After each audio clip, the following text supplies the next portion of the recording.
Hola, hola, buenas tardes. Nos encontramos de nuevo aquí en Dime Media a través de las pantallas de todo el ecosistema de Dime Media en este programa que se llama El Termómetro 360. Hoy nos encontramos con una persona que la conocimos en la Universidad Surcolombiana, hizo huelga de hambre, hoy es concejal, es un gran líder juvenil y pues se debe mucho, por ejemplo, yo lo conocí en el proceso de la matrícula cero cuando estaba estudiando en la Surcolombiana también. Él es el concejal Humberto Perdomo. Humberto, bienvenido. Gracias, Evas, a usted por la invitación y a todas las personas que se conectan también con este programa. Un saludito muy especial.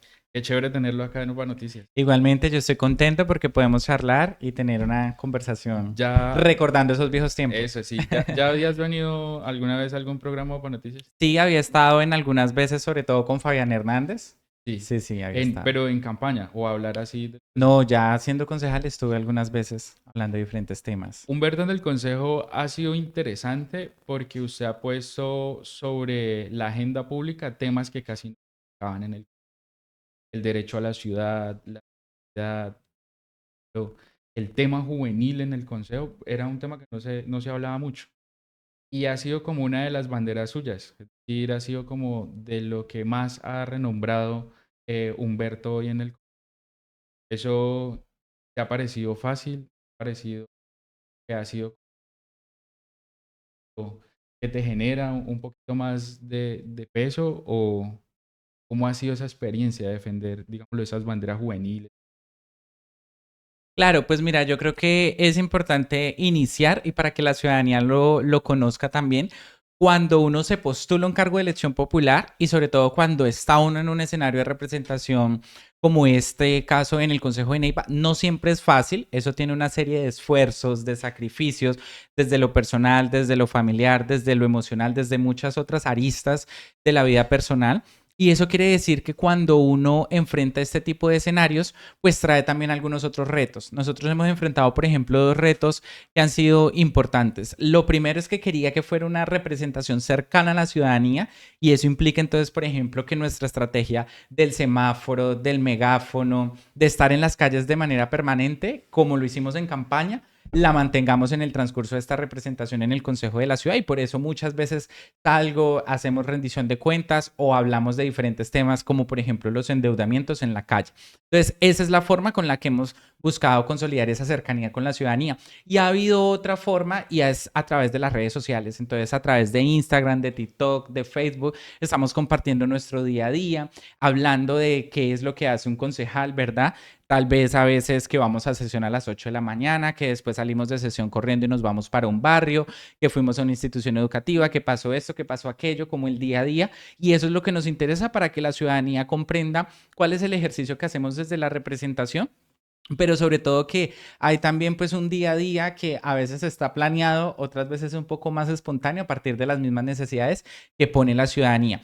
Y lo otro, el otro reto importante ha sido el de poder construir una agenda y fortalecer algunos temas de los que antes no se hablaba. Yo creo que ha sido importante porque Neiva ha venido fortaleciendo lo que relacionado con la opinión pública, las redes sociales, los medios de comunicación emergentes también han sido en cierta medida un factor fundamental para enriquecer esa opinión pública y quienes llegamos también al consejo pues buscamos que haya una correlación de fuerzas en términos de los temas que se van a poner en esa agenda pública. A nosotros nos ha tocado, por ejemplo, lo relacionado también con diversidad, hablar de diversidad, de una población sexualmente diversa, de plantear algunas discusiones como por ejemplo, y eso lo hemos señalado en diferentes entrevistas, la exposición simbólica de las banderas en las instalaciones del Consejo, seguimiento a políticas públicas, poner en discusión también situaciones de violencia que tal vez no siempre tienen el mismo eco dentro de la institucionalidad para que tengan su debido proceso, sanción o prevención en este caso, y así algunos otros temas en términos ambientales, en términos de educación, en términos de juventud, y eso también representa un reto porque es poner en el interés de la ciudadanía unos temas de los cuales antes no se hablaba, pero también es decirle a la ciudadanía, ven cómo sí necesitamos diversificar los representantes que tenemos acá en el municipio de Neiva, porque se necesita que haya una persona sexualmente diversa para que hable de esos temas. Necesitamos que haya una persona joven, o necesitamos que haya una persona de asentamientos, o necesitamos que haya mujeres para que se hablen de esos temas, porque si solamente pensamos que los sectores políticos o los representantes que están en este tipo de corporaciones pues deben ser hombres de determinadas familias, de determinados estratos, pues son personas que lógicamente van a estar generando y creando unas narrativas muy propias también de su percepción de vida y de su proyecto de vida o de su historia de vida. Entonces, por eso es importante diversificar estas corporaciones. Vea que nombras varias cosas ahí y usted ha sido muy bueno, o sea, tengo que resaltarle eso, en saber comunicar la política, ¿no? Sobre cómo la ocupas y sobre todo la actividad política que desarrollas. Y me acuerdo de algo, ¿usted se acuerda del pupitre? Lo recuerdo perfectamente. Y creo que Humberto fue la persona que abogó o que luchó para que las transmisiones, se dieran las transmisiones de las sesiones del superior en la universidad, cuando usted fue representante y todo el tema. O sea, Humberto siempre ha intentado mostrarle como a la ciudadanía como que vea, así funciona, así son las discusiones, estos somos, ¿no? Y lo ha hecho bien, porque también me acuerdo de un video que tú hiciste en TikTok que me salió así casual cuando manifestabas como que veías a otros concejales haciendo campaña con vallas gigantes Sí, y tú sí. con el megáfono. Sí, sí, ¿Y sí. cómo fue esa sensación de ahí? Porque ese video impactó mucho, ese video fue muy Tuvo bastantes significativo. reacciones, Sí. claro. Lo que pasa es que cuando yo estaba en la universidad, estudiaba ciencia política en la Universidad Surcolombiana y a mí siempre me gustó todo lo relacionado con los medios de comunicación, al punto que yo creía que en algún momento iba a ejercer tal vez el periodismo o iba a desarrollar algún tipo, además porque escribía columnas y estaba como muy cercano a temas de la opinión pública en su momento. Ahí creamos al pupitre, que era básicamente sentarnos en un pupitre con la persona invitada y hacer transmisión en vivos a través de la página del Consejo Superior Estudiantil y poníamos en discusión diferentes temas alrededor de la universidad. En su momento estuvo el alcalde Rodrigo Lara, Sí, tuvimos cierto. senadores, representantes a la Cámara, es decir, teníamos varias personas invitadas. Y ya después en el Consejo Superior, ese no pasó en nuestra representación, pero sí lo intentamos plantear, la transmisión en vivo de las sesiones, que era algo que ya se hacía en las asambleas departamentales o en los consejos municipales. No se aprobó por diferentes razones, en esa época incluso llegó pandemia, había que hacer una serie como de acomodaciones logísticas también en el salón donde se sesionaba en el Consejo Superior, pero ya se hizo en la siguiente representación y fue un acierto pues fundamental sobre todo para la veeduría y la transparencia ciudadana. Entonces, ahora en la campaña utilizamos muchísimo TikTok, redes sociales, Instagram, Facebook, en el cual pues enviábamos como pequeños clips con los mensajes que queríamos comunicar. Entonces recuerdo mucho que una tarde cualquiera en la que llegamos a un semáforo, ya estábamos finalizando la campaña y yo me senté y yo dije, no, en ese andén donde grabamos el Sí. video decíamos, bueno, esto que hemos hecho con este volanteo en los semáforos, esto sí tendrá algún tipo de alcance, porque es que hay mucha gente por toda la ciudad con vallas inmensas y nosotros no tenemos vallas, sino solamente nuestra voz en un semáforo de manera intermitente, ¿no? Porque uno se mueve de un semáforo a otro, pero nunca permanece las 24 horas como esas vallas. Desde ahí sale ese video. Ese video se viralizó, yo podría decirlo de esa manera, porque mucha gente empezó a decir como que sí, tú la tienes toda para ganar, yo te he visto en los semáforos, cuenta con mi voto, y la gente empezó a reafirmar ese apoyo y bueno, pues creo que tuvo un alcance importante y fue significativo en la campaña. Sí, claro. Y has encontrado como el clip, ¿no? O sea, es decir, ya sabes cómo comunicarlo y la gente además busca. Ejemplo, cuando hay líos en el consejo, que hay mucho ruido, uno va y mira las redes y aparece siempre Humberto opinando sobre las sesiones y demás. Cosa que Eh, tal vez los otros concejales no lo he visto. No sé si lo hacen, pero al ok. menos no lo he visto de la forma en como Humberto lo... Vi algo y también lo mencionaste, un relío sobre las banderas de la diversidad ahí en el consejo. Eso fue muy simbólico para ti y sobre todo la lucha interna. ¿Cómo fue más o menos? Lo que pasa es que el año pasado, en el 2024, en nuestro primer año, en el 2025, hicimos una proposición y es que las banderas de la población LGBTIQ+ pudieran ser izadas en las instituciones públicas, en Sí. los edificios de las instituciones públicas, entonces en la alcaldía, en la gobernación, acá en el consejo. Hicimos una proposición para que fueran izadas acá en el consejo de Neiva.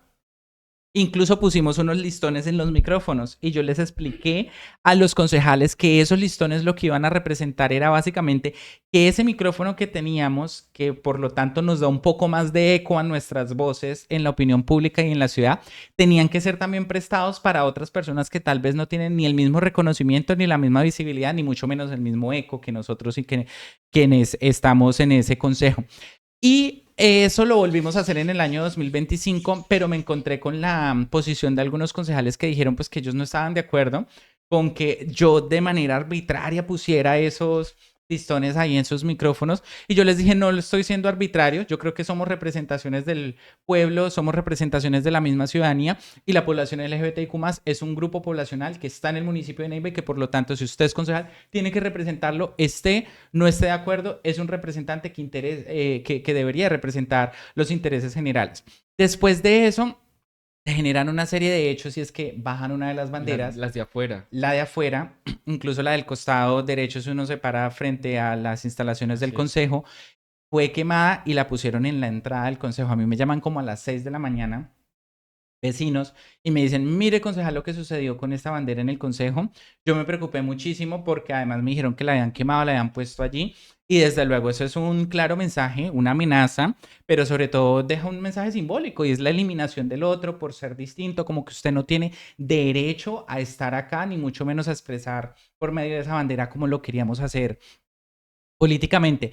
Y entonces ya después de eso, pues formulamos como las respectivas denuncias, contamos con una solidaridad institucional muy importante. La defensora me llamó y me dijo, aquí la vamos a izar. El personero me llamó y me dijo, aquí la vamos a izar. La ARN y algunas otras entidades empezaron a izar la bandera y me pareció que fue muy importante porque es el respaldo institucional alrededor de un hecho que lo que buscaba es, pues, es violentar un grupo poblacional para decirle, no, es que ustedes no tienen derecho aquí ni a existir siquiera.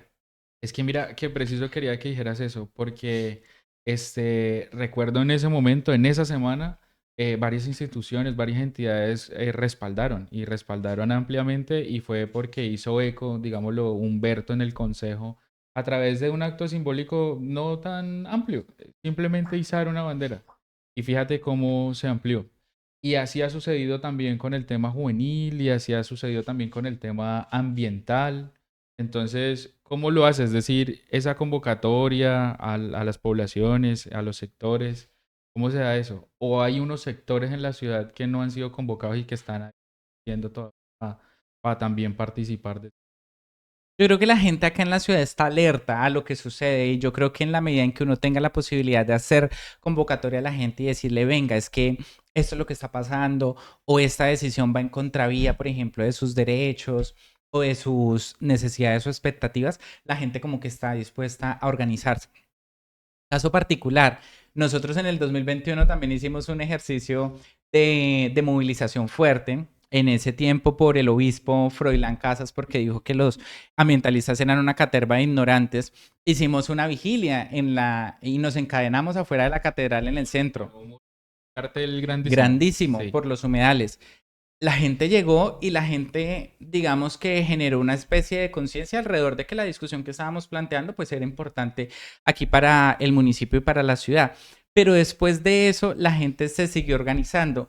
Y lo que yo veo de este tipo de cosas, por ejemplo, a veces yo me pongo a pensar la izada de las banderas.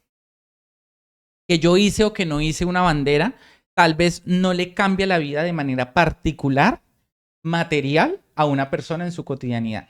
Pero está mandando un mensaje político y está mandando un mensaje que en cierta medida va a confrontar, digamos, unas posiciones conscientes en la ciudadanía. Y ahí necesitamos que eso derive entonces, por ejemplo, en una mayor pedagogía para que la gente diga, aquí hay una política, no sé, de medio ambiente. Aquí hay un plan de ordenamiento territorial, eso se está cumpliendo, no se está cumpliendo. Es decir, cómo ese empieza a ser un incentivo para que la gente se organice y empiece a cuestionarse y a hacer un seguimiento sobre las decisiones estructurales que se toman en la administración municipal. Y es un poco a eso a lo que vamos. Entonces, con los jóvenes, igual, el año pasado hicimos, por ejemplo, un debate de control político porque es que ya llevaba más de 7 meses la Secretaría de Juventud y no tenía una persona en encargo, encargada. sino que tenía una secretaria en encargo desde diciembre del 2024. Y eso era una irresponsabilidad por parte de la administración municipal porque, o sea, acá teníamos una situación... Y como está la juventud en Neiva, ¿no? Ujú.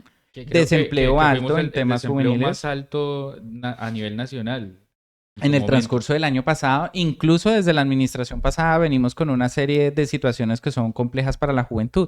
Pero más allá de eso, por ejemplo, el asesinato de niños, niñas, adolescentes y jóvenes en las diferentes comunas por confrontaciones con grupos urbanos que se estaban presentando también acá en el municipio de Neiva en el transcurso del año pasado. Y nos fuimos a ver, por ejemplo, hacerle el seguimiento a la política pública de juventud y nos encontramos con que esa secretaría, desde la administración de Gorky Muñoz Calderón, y esta lo había repetido en cierta medida, había tenido personas contratadas en la secretaría por 3 meses, por un mes, por 2 meses.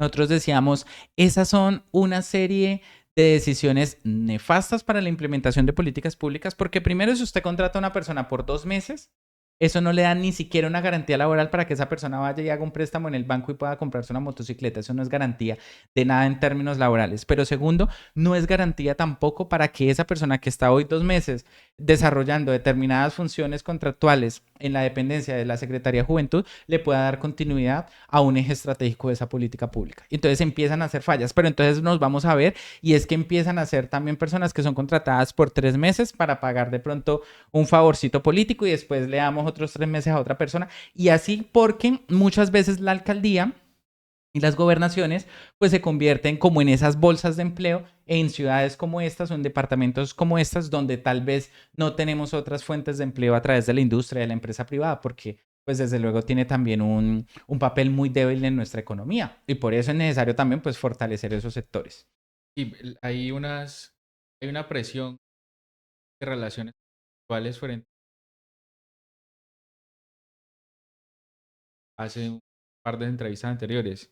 Y sobre todo a municipios o ciudades tan pequeñas, ¿verdad? Eso influye mucho. Mm. Pero Humberto, aparte de comunicar bien la política, también la analiza muy bien. Juntarle a mi perspectiva, a veces siento que el consejo mueve, pasa todo, no hay una vigilancia, una veeduría, a veces como obvias, pero no lo pasan. ¿Cómo es el consejo por dentro? O sea, pues yo no sé si te meto en problemas, pero así de manera abstracta, ¿cómo es eso? No, el Consejo de Neiva, lo que yo me he encontrado, por lo menos en el se han venido transformando un poco las dinámicas y los relacionamientos que tenemos con los concejales. El primer año yo sentí que era un consejo un poco más coequipero y un poco más de amigos o más compañerismo, por ponerlo en ese tipo de términos, pues porque asistíamos más de manera conjunta a resolver las necesidades o las solicitudes que nos planteaban las diferentes comunas, corregimientos acá en el municipio. Yo lo siento de esa manera. No obstante, han venido cambiando un poco los relacionamientos en la medida en que hemos tenido que tomar decisiones estructurales. Entonces, por ejemplo, el rediseño institucional, en el cual se crearon y se fusionaron secretarías o algunas dependencias de la administración municipal. Que había dejado... No, ese lo hizo el alcalde Germán Casagua en su primer Ah, año. ok. Entonces, ahí hubo una serie de diferencias porque él llegó y dijo, no, es que yo tengo un estudio técnico en el cual debemos fusionar tales dependencias y ahí le asignó, por ejemplo, todos los programas sociales a la Secretaría de Mujer, Infancia y Desarrollo Social. Y esa fue una discusión nuestra porque decíamos cómo va a debilitar o cómo va a generar una saturación de una secretaría con todos los programas sociales, sobre todo con las necesidades que tiene el municipio, con alto desempleo, con abandono, por ejemplo, del adulto mayor en diferentes comunas donde no se les está dando respuesta, con situaciones también pues de violencias basadas en género, situaciones también con los grupos étnicos, es decir, hay una serie de problemáticas sociales que hay que prevenirlas, que hay que tramitarlas y posiblemente eso no se va a hacer si se reduce el Estado y si se reduce esos programas a tenerlo solamente en una secretaría. Después hubo otras discusiones, por ejemplo, el endeudamiento por los 80.000 millones de pesos. Y entonces, claro, yo lo que siento es que a veces hay concejales, y eso nos pasaba hoy también, que sus posturas, pues ellos dicen, yo vengo y voto, por ejemplo, positivo o vengo y voto negativo, pero yo no quiero que aquí otros concejales me estén señalando o que estén hablando públicamente de la forma en que se toman las decisiones acá. Entonces, eso a veces genera, por ejemplo, una serie de diferencias entre colegas en el consejo. Desde mi percepción, que es la percepción también yo creo que amplia en este municipio. Lo que yo creo es que uno tiene que hacerle vigilancia y ponerle todos los ojos a los 19 curules, a las 19 personas que están ahí tomando decisiones. ¿Que votó por esto o por qué no votó por esto? ¿De qué forma votó? Porque eso es lo que nos ayuda pues es a democratizar un poco más la corporación, pero sobre todo a darle a la ciudadanía capacidades y herramientas para que haga un mayor control. Entonces, por ejemplo, ahí han habido diferencias con respecto a esto.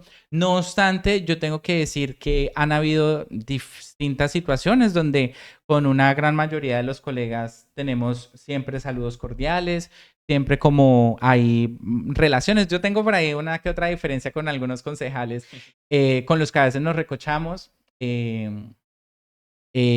Pues por fuera del micrófono, pero también a veces en el micrófono pues nos decimos O unos sea, que otros hay debates se como una generan. diplomacia ahí detrás de micrófonos, Sí, pero el siempre hay, micrófono... sí, sí, sí. Pero pues uno tiene más afinidades con unos que con otros y eso es real y eso pasa en el consejo y pasa hasta cuando uno estaba en el colegio. Pero el consejo, digámoslo, sí es importante para, ¿sabes? Decir, o hay que cambiarlo. No, es una corporación muy importante. Yo lo que pienso es que primero, y de acuerdo esto con una de las percepciones, de los estudios de percepción ciudadana que presentó incluso fue la Facultad de Economía y Administración de Empresas de la Universidad Surcolombiana en el transcurso del año pasado, el Consejo de Neiva es una de las entidades o de las corporaciones más desprestigiadas por parte de la ciudadanía. Genera más desconfianza, es Sí, cierto. genera desconfianza. Pero eso es importante, pero eso es una percepción bastante alta en términos negativos, pero eso no quiere decir que no sea importante. ¿Por qué? Pues porque es una corporación que se encarga de hacer control político, seguimiento a los recursos públicos. Lo que sí hemos visto y se reproducen en lo que yo tengo tal vez más memoria también de la administración pasada de 2020 a 2023 a esta administración es que hay un consejo que es permisivo. Entonces, les voy a poner un ejemplo.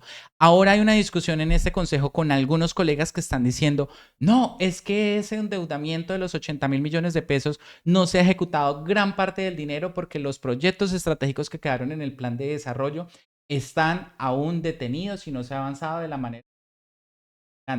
Yo les decía a los colegas hace pocos días, discúlpeme, pero estamos repitiendo el mismo discurso que repitió la corporación en la administración de Gorky Muñoz. Es que no sabíamos que veníamos de un endeudamiento alto que no tuvo una muy buena ejecución y ahora entonces un consejo permisivo de una sola tajada le da 80.000 millones de pesos al alcalde Germán Casagua cuando había quedado en el plan de desarrollo que le diéramos 33.000 millones de pesos en el 2024, en el 2025 no iba a haber endeudamiento y el resto de los recursos 2026 y 2027. ¿Qué quiero decir yo con esto? Es decir, si hay un consejo que sea vigilante y que haga control político, le dice, venga, alcalde, yo no le voy a dar a usted los 80.000 millones de pesos de una vez, sino que le doy 30.000, demuéstreme ejecución, demuéstreme que usted puede avanzar en proyectos y después le doy el restante. Y así le voy soltando poco a poco.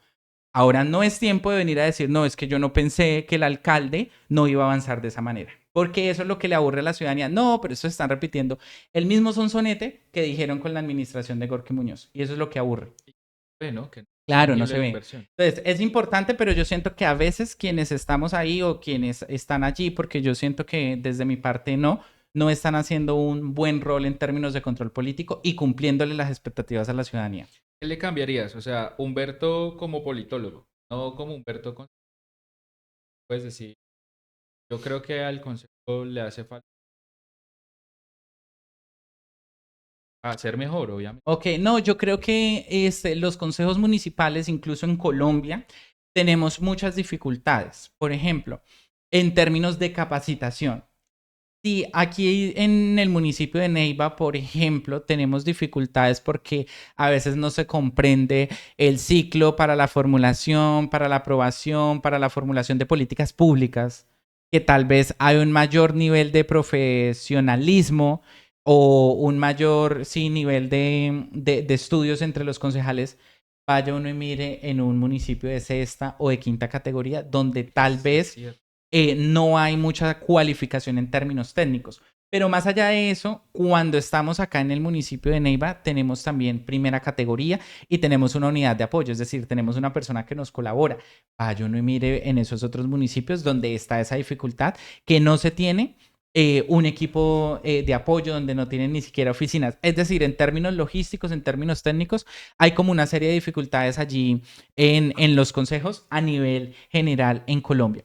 Pero hay otra cosa que a mí me parece que es importante en lo que tiene que ver acá con el municipio de Neiva, y es que yo creo que la ciudadanía avanzaba en eso, pero hay que seguirlo fortaleciendo, ese voto de opinión. Aquí tenemos que votar por liderazgos que lleguen con posturas claras a los consejos municipales y a estas corporaciones, que no lleguen a defender agendas de los alcaldes de turno. Y ese ya es un compromiso de la ciudadanía en general para que pues pueda asumir esa postura crítica. O de lo contrario, cada 4 años pues vamos a estar en un círculo vicioso de yo voto, luego me decepciona porque no se hace un control político efectivo. Entonces, hay un compromiso tanto a nivel general de la estructura de los consejos que hoy tiene una serie de dificultades para que podamos desarrollar nuestras labores. Esas son limitaciones que hay, pero por otro lado también es un compromiso de la ciudadanía. Humberto, hace poco ha habido, no, tienes mucha razón a propósito de lo que dices y estoy como de acuerdo en varios planteamientos. Incluso lo que quería decir es como que hace poco hubo mucho ruido alrededor de la elección del Contralor y su merced votó en blanco junto con otros concejales. Creo que fueron 4 más. ¿Cómo es ese voto? Ese voto es como de simbólico, es de lucha. ¿Cómo es ese voto ahí? Mira, acá sucede algo, somos 19 concejales y había una terna para Contraloría. Entonces en esa terna estaba Cristian Renato, que fue quien ganó, estaba Sí. Lady Juliet Perea y estaba Rodrigo Antonio. Las 3 personas que estaban ahí para ese proceso de designación de Contralor. El día de la votación que fue la semana pasada, pues éramos 19 las personas que estábamos con la posibilidad de votar, 19 concejales. 2 personas se ausentaron de la sesión. En este caso, Alejandro Cerna iniciando la sesión. Abel Mendoza dejó una constancia también. 4 personas votamos en blanco. Entre esos, pues el concejal Juan Diego Amaya, Héctor Javier Osorio, César, que es de mi misma bancada Pacto Histórico, y yo votamos en blanco. Los 13 restantes votaron por Cristian Renato. ¿Cuál es la discusión allí? Y eso fue lo que yo he venido planteando en el transcurso de estos días, pero también de tiempo atrás. Las contralorías en Colombia tienen un problema y esa es una tarea del Congreso donde se tiene que legislar y hacer una o reformar la forma en que se hace la elección de contralores o acabar con las contralorías o tenemos que mirar qué se va a hacer, pero no se puede continuar de esta manera. Porque a nivel local hay una cooptación de las contralorías por parte de los poderes políticos locales. ¿Qué quiere decir esto? Generalmente los gobernadores o los alcaldes de turno cooptan y sus mayorías, tanto en los consejos o en las asambleas, son los que eligen el contralor o la contralora en el departamento o en el municipio. Eso no lo digo yo, eso lo dicen incluso investigaciones de semilleros de investigación, papers a nivel nacional que ya empiezan a hacerse una serie de evaluaciones sobre las contralorías. Pero más allá de eso, lo que se hace también es que por haber sido cooptado por los intereses políticos, pues no hay un efectivo control fiscal. Es decir, no hay un seguimiento a la ejecución de los recursos públicos. Caso particular, en el 2023, Neiva, con el alcalde Gorky Muñoz, llegó a disparar tanto el gasto de funcionamiento que se elevó por encima de lo que permite la ley. Y aparte de eso, Neiva perdió la La categoría de categoría. primera a segunda categoría, pasó en el 2025 y la Contraloría no dijo casi absolutamente nada. Dejó un déficit por los 89.000 millones de pesos. ¿Cuál fue la postura que tenía la Contraloría? ¿Y sabe cuánto le cuesta, por ejemplo, en el 2026 la Contraloría al municipio de Neiva? Se le destinan 3.533 millones de pesos, es decir, más de 3.000 millones de pesos, para que le presente resultados a la ciudadanía y le diga, mire, es que acá estamos haciendo una vigilancia de los recursos públicos, de los recursos de la ciudadanía. Es la Y no se hace. obligación contractual, es decir, es para que Tal trabajen. cual, tal cual. Entonces lo que yo les digo ahora es que, bueno, son 13 esos votos, pero esos 13 votos, así no les guste, pues son los 13 votos que generalmente le votan todo al gobierno municipal y hacen parte de las bancadas de gobierno. Entonces eso es un mensaje claro y ahora el papel que tiene Cristian Renato, yo le dije hoy, las felicitaciones se las voy a dar el último día de su gestión, porque yo espero que la gestión que hizo Gilberto Mateus y en la Contraloría pasada con la administración pasada, que también fue elegido por las mayorías en su momento de los concejales que respaldaban esa administración, es decir, al alcalde Gorky Muñoz, pues tuvo unos resultados que no nos favoreció al municipio de Neiva. Entonces, el reto de él ahora es uno, demostrar que no está cooptado por los poderes locales, como lo hacen la mayoría de las contralorías en Colombia. Y segundo, que ese voto que mayoritariamente le entregó una bancada que generalmente es de gobierno, no lo vaya a él a limitar en el control fiscal que la ciudadanía está esperando sobre la administración de Germán Casagua. Humberto, pero vale, cuidado. O sea, estoy de acuerdo, pero seguramente habemos personas que todavía no entendemos cómo es el ABC de la elección. Ok. Es decir, y lo que planteas, yo creo que es una discusión que se puede, o sea, ya lo he escuchado varias veces y no acá. O sea, es decir, en Bogotá lo he escuchado en consejos grandes. Ajá. Y puede ser que se dé. También se lo escuché en su momento a Lourdes, ¿no? Ok. ¿Cómo funciona? ¿Cómo empieza, digámoslo, a influenciar la administración principal en la elección desde el inicio? Es decir, Pues mira, yo no sé porque como no estaba en la administración municipal ni estaba en ese tipo de procesos de cooptación, ¿quién, yo no podría decir quiénes más o escogen la menos cómo terna? funciona. Pero digamos que es lo siguiente, eso es un proceso meritocrático en el cual, bueno, la ley lo que dice es que está a cargo de las asambleas o de los consejos municipales. ¿Qué hace el consejo? El consejo municipal lo que hace es contratar a una universidad que se encarga de hacer todo el proceso meritorio, en el cual se aplica una prueba, etcétera, se califican también, se revisan hojas de vida. Todo eso van asignando unos puntajes. De esa asignación de puntajes se presentan, por ejemplo, 80 personas, los 3 primeros con los O sea, mejores eso es un puntajes. concurso público para todo el mundo. Así es, el que se quiera, el que se inscriba, pero debe tener desde luego también pues unos criterios, Unos ¿no? criterios técnicos. Así es. Entonces, los 3 mayores puntajes son los que envían a la plenaria a los 19 concejales para que digan, ustedes pueden votar por cualquiera de estos 3. Así es como se hace ese proceso de contralor. ¿Qué pasó acá en Neiva? En Neiva ese proceso inició desde el semestre pasado con la mesa directiva anterior. Supimos, y ustedes lo saben también, pues hubo una serie de renuncias de las personas que han quedado ternadas y por eso se hace básicamente hasta la semana pasada la elección del contralor en el municipio de Neiva. Vea, no, pues ahí hay muchas cosas que la ciudadanía tiene que estar como Sí. pendiente. Y pues también a veces como que no entendemos, ¿no? Entonces como que tu trabajo pedagógico a través de comunicar sobre las redes pues bien, es importante para saber cómo van los asuntos. Y Humberto, ¿contento con los resultados Contento con los resultados del del pacto 8 del histórico, 8 de marzo? claro. Miren, aquí hemos logrado y yo me sentía muy satisfecho ese día porque es que hemos tenido un crecimiento. Aquí han habido generaciones enteras. Hoy tenemos adultos mayores que han estado desde los 70, desde los 60, desde los 90 en procesos de movilización, intentando llegar a un consejo, intentando llegar a una asamblea. Es decir, han habido esfuerzos inmensos desde generaciones anteriores y hoy ya estamos algunas personas que estamos logrando en cierta medida esas luchas gracias a otras luchas que se dieron en generaciones anteriores, insisto, pero que gracias al trabajo que hemos demostrado que se está dando en la institucionalidad, hoy se está creciendo. Entonces, el gobierno nacional le ha presentado una serie de resultados al pueblo colombiano. El incremento del salario mínimo, mejorarle las condiciones laborales, por ejemplo, la reforma laboral hoy trae en cierta medida una serie de garantías laborales para la población joven, para las madres comunitarias, que las estaban esperando desde tiempo atrás y que fue este gobierno el que lo logró. La entrega de tierras, la matrícula cero en la educación superior, entre muchos otros escenarios y beneficios.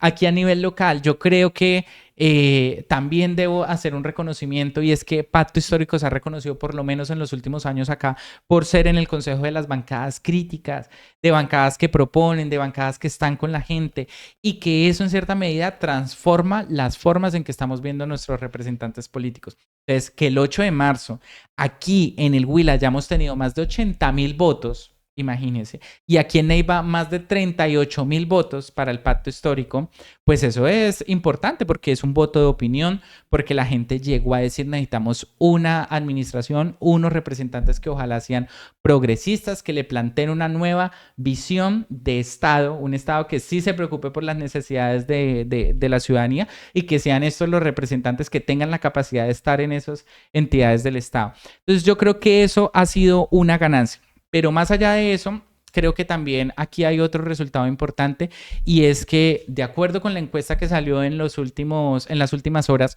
podemos decir también que en términos presidenciales, hoy Iván Cepeda pues tiene un 35% del respaldo en esas encuestas y en un escenario de primera y de segunda vuelta también tiene todas las posibilidades de poder ganar en las elecciones presidenciales, lo cual quiere decir que la ciudadanía pues está avalando este tipo de apuestas que se tienen desde el gobierno nacional y a quienes estamos representando a la ciudadanía en los escenarios en las corporaciones públicas y locales. Ahora, esta victoria hay que tomarla con la mayor humildad y con la mayor responsabilidad, porque aquí también hay que decir que cuando uno llega a estos escenarios de representación política, pues debe seguir trabajando día a día por entregarle unos resultados a la ciudadanía. Y eso es lo que tenemos que seguir haciendo con las nuevas bancadas que llegaron de Pacto Histórico tanto al Senado como a la Cámara de Representantes. Y si llega Iván Cepeda, tiene también que corregir varios errores que se cometieron también en el marco del gobierno de Gustavo Petro y de Francia Márquez, que ya hay un conocimiento, ya hay unas capacidades adquiridas, porque también aquí hay que decir que es que la izquierda no es que no hubiera conocido el Estado, porque es que la izquierda no ha gobernado en décadas, en años, en siglos, desde que somos república acá en Colombia, y ahora también se está haciendo un proceso y eso hay que irlo en cierta medida pues conociendo el Estado para poder corregir las fallas donde claramente la opinión y la ciudadanía pues nos está pidiendo que se corrija. Es cierto, ¿esperabas ese resultado? ¿Esperaban más? ¿Esperaban menos? ¿Cómo estaban al interior del pacto histórico? ¿Cuáles eran las proyecciones? Yo lo esperaba porque como yo salgo tanto a la calle a veces o en los semáforos, uno siente el respaldo de la gente y cuando salimos en enero, por ejemplo, a hacer el volanteo, había mucha gente que recibía el volante, había gente que decía cómo me uno a la campaña o cómo llevo este volante para mi casa, cómo le llevo a más familia o venga que yo llevo camisetas o publicidad para el campo cuando vaya a mi finca. Es decir, uno siente en la percepción de la ciudadanía que hay un respaldo y que hay un apoyo. Yo lo esperaba, yo creía que podíamos crecer. A veces pensábamos, por ejemplo, que podíamos estar por encima de los 70,000 votos. Estuvimos por encima de los 80,000, lo cual creo que es muy importante. Nos faltó poco para lograr la segunda curul en la Cámara de Representantes, pero esa también es otra victoria. Es que antes no teníamos ni siquiera una curul en la Cámara de Representantes. En el 2022 logramos una, en el 2026 logramos incrementar esa votación de manera exponencial y muy seguramente dentro de 4 años vamos a lograr las 2 curules. Yo esta mañana vi una noticia, yo no sé si es cierta, ¿no? Voy a decirla acá, pero en la mañana vi una noticia que el pacto había alcanzado como su curul número 28. Yo no sé si es cierta, yo como que, pues, ¿será? Pero no es Sí, esa sí, persona, o sea, sí no es en el es... Senado, sino que es en la Cámara de Representantes y mal no ok. estoy de Putumayo, sino que lo No, ya confundieron son y como lo pusieron como 42 senador. entonces. Sí, no, es para la Cámara de Representantes. Porque sí estaba como, creo que esta chica Tamara, de número 27, Cámara ya de sí es Gozo. fijo que ya es Sí. senadora. Hasta ahí, pero no sé si lo otro sea cierto. Pero es una votación muy grande. Creo que ningún partido... sí, bueno, un partido llegó como a los 28 senadores, pero ninguno otro había llegado como a los 4,5 millones de votos. Eso no se había Sí. visto. Y menos en la izquierda Y en el Huila. O y sea, en el Huila. ¿a qué crees que se debe ese cambio? Yo creo que aquí hay un desgaste. Mire, el año pasado nosotros salimos fuerte, hace un año, el 18 de marzo, a las calles a decirle a los congresistas huilenses. En ese momento se decía que no teníamos congresistas huilenses porque entonces los Andrade habían perdido su curul. Pero llega la senadora Esperanza Andrade a archivar literalmente una reforma laboral que estábamos esperando con ansias que se diera porque es la gente la que tiene esa necesidad de Como a garantía 8 días laboral. de haberse A posesionado. los 8 días va y archiva entonces una reforma laboral de mera alegría seguramente y aparte de eso sale y dice que es que los que estábamos protestando éramos unos mamertos que no habíamos ni siquiera leído ese proyecto de ley. Y claro, entonces ahora la gente sale y dice no, ustedes no están legislando en favor de nosotros y por eso es que los Andrade, por ejemplo, así hayan tenido que cambiar de cara porque es que Esperanza no se volvió a postular para estas elecciones. Se postuló esta vez fue el hermano porque ellos tienen es una curul familiar, ¿no? Entonces cuando quiere un hermano, después se la rotan y Se la funcionan de turnan, esas sí. maneras esas familias. Y entonces van para abajo.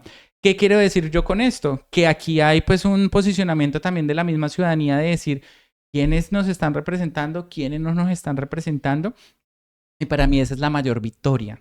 Esa es la mayor victoria porque es que el departamento del Huila se ha reconocido por varias pues empresas electorales, ¿no? Ahí tuvimos en su momento también a los González Villa, con una serie de escándalos, lo que sucedió con Cielo González Villa, que hoy está, por ejemplo, pagando también por sus responsabilidades en temas como el programa de alimentación escolar, de ese tipo de situaciones que sucedió con su esposo.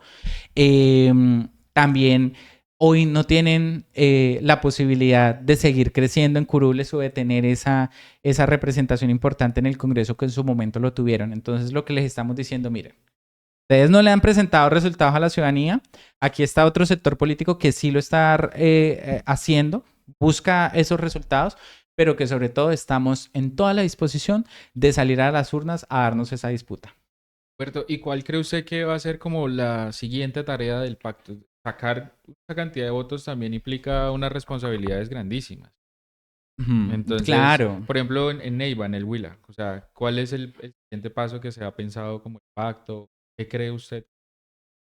No, pues mire, yo creo que nosotros tenemos a la vuelta de la esquina son las elecciones presidenciales. Ese es nuestro reto ahora, lograr que Iván Cepeda sea nuestro presidente. Ahora, con las encuestas que están emitiendo, pues están todas las posibilidades y necesitamos que el departamento del Huila respalde de manera fuerte nuestra campaña y nuestro candidato presidencial, Iván Cepeda, Aida Quilcue. ¿Qué pasa? Una vez se posesione el Congreso de la República, una vez se posesione Iván Cepeda y Aida Quilcue, hay que responderle al departamento del Huila. Aquí tenemos discusiones, por ejemplo, alrededor de los peajes. Aquí tenemos discusiones alrededor de las vías de tercera generación para las zonas rurales.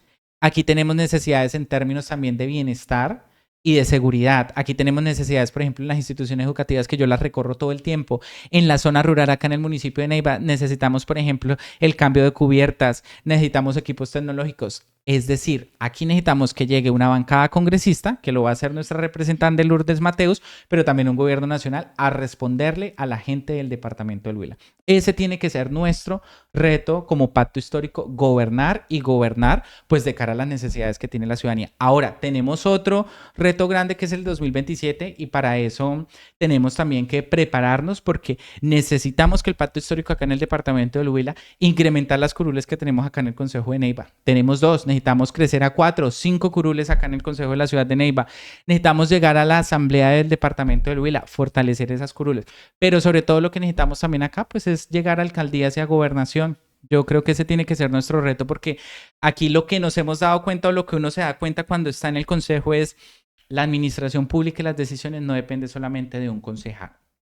Para que las cosas cambien, necesitamos estar ahí en el ejecutivo, aprobando, formulando planes de desarrollo, haciéndole seguimiento a políticas públicas, pero sobre todo también destinando recursos públicos para que pues las necesidades de la gente se puedan ver resueltas y haciendo un buen manejo de esos recursos públicos. Entonces, para allá tenemos que ir como pacto histórico en el 2027.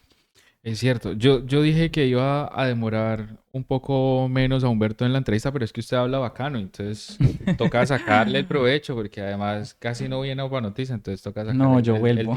el tiempito. Humberto, ¿cómo se proyecta usted políticamente? ¿Se ha pensado en dónde? Pues esa es la gran pregunta que nos están haciendo en el transcurso de estos días. Yo tengo una satisfacción enorme y es que siento que cuando yo me senté en ese andén a hacer esa campaña y a decir que yo no tenía la misma plata para esas vallas, yo tal vez pensaba que la ciudadanía no me iba a dar la oportunidad para estar acá en el Consejo de Neiva. Pero he demostrado que con mucho esfuerzo, entrega, uno puede cumplir esos sueños y adicional a eso puede pues lograr esas metas que uno se propone, ¿verdad? Y hoy tengo mucha satisfacción porque la gente nos empieza a preguntar, bueno, usted ya ha hecho un buen trabajo en el consejo, no lo digo yo, lo dice la gente en las redes sociales, en la calle cuando uno sale y la gente entonces me empieza a preguntar que si voy para la asamblea departamental, es como de las sugerencias que sale, que si me gustaría, por ejemplo, seguirme preparando para ir a una alcaldía y ser uno de los próximos alcaldes más jóvenes y sexualmente diversos, me dijeron el otro día también en una de las entrevistas acá en el municipio de Neiva. Y está también pues la posibilidad de que más adelante se pueda seguir potenciando lo relacionado pues con ir al Congreso de la República, ¿no? Seguir esta carrera de fortalecer esa bancada en el pacto histórico. ¿Qué es lo que yo le he dicho a la ciudadanía? Dejémonos que queremos presentar unos resultados ahora en las elecciones presidenciales con Iván Cepeda, con Aida Quilcue, y ahí vamos a estar tomando decisiones con nuestro equipo de trabajo, que es lo que yo sí creo, y es que donde estemos vamos a hacer un excelente trabajo, vamos a seguir preparándonos y formándonos, porque de eso se trata también, de conocer la administración pública, de que el control político sea riguroso, con precisión, pero que si nos va a tocar gobernar y si nos va a tocar estar en el Ejecutivo seguramente en los próximos años, pues que también tengamos el conocimiento y la humildad para poder desarrollar pues una estrategia y un programa de gobierno que nos permita afianzar ese acercamiento. Entonces yo creo que esa noticia tengo que darla, pero ya en los Todavía no. próximos O meses sea, todavía no. la noticia hoy es, hay Humberto ocupando la política Puede para mucho haber para rato. rato, sí, sí, Para sí. mucho, diga, apenas estamos iniciando. Pues sí, ¿no? Sí. Sí, sí, sí. Humberto, Pero no iniciando porque ya estábamos desde el 2000, ¿qué? 18, no, imagínate 17, desde la movimiento universidad, estudiantil. por ahí hay todavía fotografías, Humberto acampando en la alcaldía. Me acuerdo del muro, acá está su pared pintada, todo ese tipo de Sí, cosas, sí, sí, sí. Humberto movilizando. Bien, pero bueno, antes de terminar, algo como rápido. ¿Qué opinas de las fórmulas? No de las, bueno, sí, de las fórmulas presidencial de pacto, Ujú. de AIDA y CPA, pero quiero preguntarte sobre las otras también, sobre José Manuel y sobre Daniel Oviedo. Ok. Pues mira, primero en lo que tiene que ver con pacto histórico, a mí me parece que es una fórmula importante.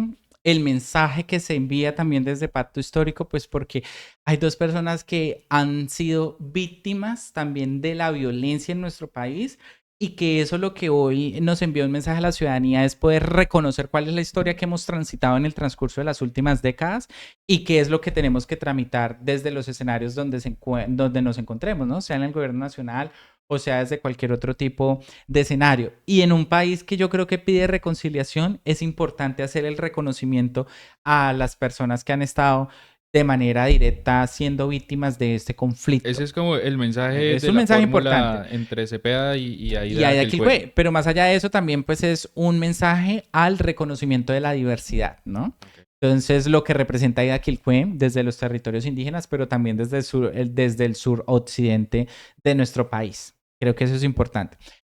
Ahora, hay otras fórmulas, como por ejemplo lo que tiene que ver con Paloma y Juan Daniel Oviedo, que lo vimos en el domingo pasado. A mí me parece que es bastante problemático porque yo sí cuestionaba el papel de Juan Daniel Oviedo siendo un dirigente político sexualmente diverso y entregándose a un proyecto político que histórica y sistemáticamente ha desconocido, deslegitimado y generado prejuicios sobre la población sexualmente diversa, ¿verdad? Entonces, lo que yo decía en realidad, esto es una homofóbica buscando votos y una homofóbica sentada al lado de un gay buscando votos y un gay sentado al lado de una homofóbica buscando votos, ¿Viste instrumentalizando. la La vi entrevista? completa, en cambio, el domingo pasado, porque sí quería Ah, pero establecer no, ese no tipo de teníamos que darle diferencias. publicidad a la otra media de Ah. información. No, mentiras, no, mentiras. Eso. Y en lo que tiene que ver, por ejemplo, con José Manuel Acevedo, pues él viene también de una experiencia en el gobierno de Iván Duque, donde conocimos también su papel, sobre todo su percepción de la economía, y que gracias a personas como él es que se genera un estallido social como el que se presenta. Entonces, ¿qué es lo que yo puedo decir de esa fórmula de extrema derecha que se puede considerar Abelardo y esta que quieren pintar un poco más de centro para incrementar votación con Juan Daniel Oviedo? Pues es que son fórmulas que sí o sí no van a responder necesariamente a la gente del común. O sea, ellos no van a venir a proponer una reforma laboral, no van a venir a sacar adelante la reforma a la salud, que es de las que están pendientes, o no van a cerrar las brechas históricas que tenemos en el incremento del salario mínimo. Esa es la verdad de esas fórmulas y por eso pues nuestra invitación y mi invitación en los próximos meses va a ser salir a votar por Iván Cepeda y por Aida Quilcue. No, me va a tocar comprometerlo a que venga a hablar ya de lleno sobre las campañas en un próximo programa. Sí, después de la otra encuesta, Sí, que ya haya tendencia. eso. Y pues mientras tanto, Humberto, muchas gracias por venir aquí a Opa Noticias, a este programa que es el Termómetro 360. Y estas cámaras, Humberto, de Opa Noticias, pues son para usted, para que usted envíe un mensaje a esas personas a las que usted les ha simpatizado mucho desde su labor política. No, yo le agradezco mucho a Sebastián, al equipo de trabajo del Termómetro 360 y desde luego a toda la audiencia que ha visto esta entrevista, que hemos hablado de diferentes temas, que me he sentido muy cómodo y también quisiera invitarles para que sigan nuestro trabajo en el Consejo de la Ciudad de Neiva. Yo estoy en Instagram, en Facebook, en TikTok, a través de WhatsApp nos podemos estar comunicando y espero que nos podamos pues encontrar como generalmente lo hacemos en las calles En la de, ¿cómo y en se las llama comunas. la de Trump? ¿True? ¿True? La red social True. de él. En esa No, no, esa no digan, la esa no. tengo. Solamente No, TikTok. Ah, bueno, y en X. no, Humberto, muchas gracias. Bueno, él es Humberto Perdomo, concejal de Neiva, un gran amigo siempre también de la Surcolombiana, por él lo conocimos muchas veces. Y seguramente hay Humberto ocupando la política para rato como él lo ha acertado. Muchas gracias a ustedes por acompañarnos en este programa, el Termómetro 360. Nos vemos en oportunidad. Gracias.